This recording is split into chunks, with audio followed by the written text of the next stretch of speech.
काळामध्ये लहान मुलांना सुद्धा शस्त्रज्ञान दिलं जात होतं. पण लहान मुलांसाठी जे कोणते शस्त्र वापरले जात होते शिकवण्यासाठी ते सुद्धा इथं ठेवले, तर त्याच्याबद्दल आपण माहिती जाणून घेऊया. मध्ययुगीन कालखंड हा पूर्ण धामधुमीचा होता, कारण का सतत आक्रमण होत होती, परकीयांची म्हणा किंवा स्वकीयांची सुद्धा.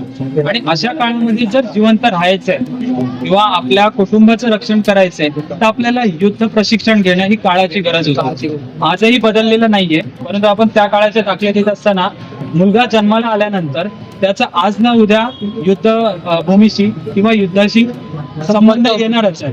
त्यामुळे त्याला लहानपणापासून ही प्रशिक्षण दिलं जातं. त्यामुळे छोटी ढाल आहे, लहान मुलाची तलवार आहे, कट्यार, लहान मुलांचा भाला आपल्या समोर आहे ना.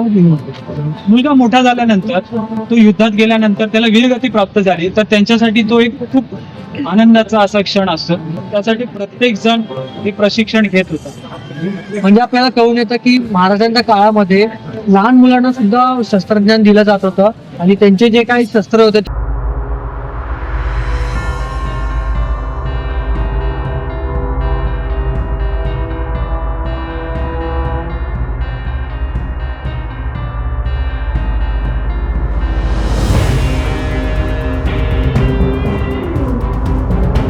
ती गोष्ट आहे ती तुम्हाला सांगायची गरज नाही. ती गोष्ट आपण भाला करून प्रत्येक जण ओळखतातच. पण ह्या गोष्टीचं काहीतरी एक वैशिष्ट्य आहे, ते तुम्हाला सांगतीलच.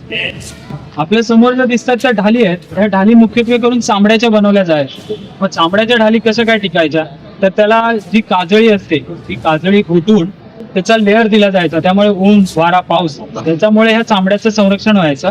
परंतु चांबड्याच्या ढाली म्हणा किंवा लाकडाच्या ढाली म्हणा, ह्या तुटत होत्या युद्धामध्ये. फार पूर्वी हे चांबड्याच्याच असायच्या, कारण का त्यावेळी जनावरं भरपूर मिळत होती, भरपूर जनावर असायची. त्यामुळे त्या कारागिरांचं कामच असायचं की ढाली बनवणं.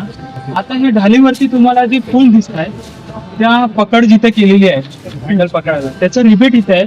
आणि त्या कारागिरांनी सुंदर असं फूल बसवलेलं आहे. वरती तुम्हाला चंद्र दिसतोय आणि हे तारे दिसतंय. सूर्य, चंद्र, तारे जोपर्यंत आहे तोपर्यंत हा वीर लढत राहील, विरजत राहील, असा काही संदेश त्याला ह्या ढालीतून द्यायचा. छत्रपती शिवाजी महाराज की जय.